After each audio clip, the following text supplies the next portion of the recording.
Greetings to you in the name of our Lord and Savior Jesus Christ.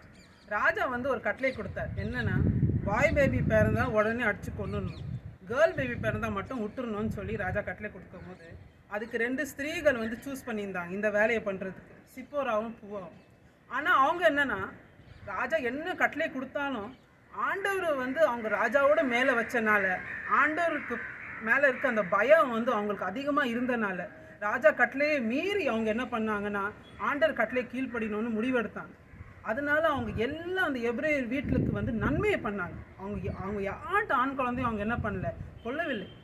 அதனால என்ன நடந்துச்சுன்னா, யாத்ராகம் 1:21 என்ன எழுதிருக்குன்னா, அவங்க கர்த்தர் மேலே ஒரு பயத்தை வச்சனால ஆண்டவர் வந்து அவங்க குடும்பத்தை தலைக்க செய்தார். இங்கிலீஷ் பைபிள் என்ன எழுதிருக்குன்னா, God made their house holds. சில வெர்ஷன்ஸ் ஆஃப் இங்கிலீஷ் பைபிள் என்ன சொல்லுதுன்னா, God made them houses. Yes, ஆண்டவர் அவங்களுக்காக வீடு கட்டி கொடுத்தாருன்னு எழுதிருக்கு. பார்க்க போனால் எப்படின்னா, ஆண்டவர் அவங்கள செட்டில் பண்ணாருன்னு அர்த்தம். அதுக்கு உங்கள் வீட்டில் ஏதாவது செட்டில் ஆகாத ஒரு காரியங்கள் இருக்குதா? புள்ள படித்தோம் வேலை கிடைக்காம இருக்கிறதா? ரொம்ப நாள் வயசாயும் கல்யாணம் ஆகாமல் இருக்கிறதா? கல்யாணம் ஆயும் ரொம்ப வருஷமாக குழந்தை பாக்கியம் இல்லாமல் இருக்கிறதா?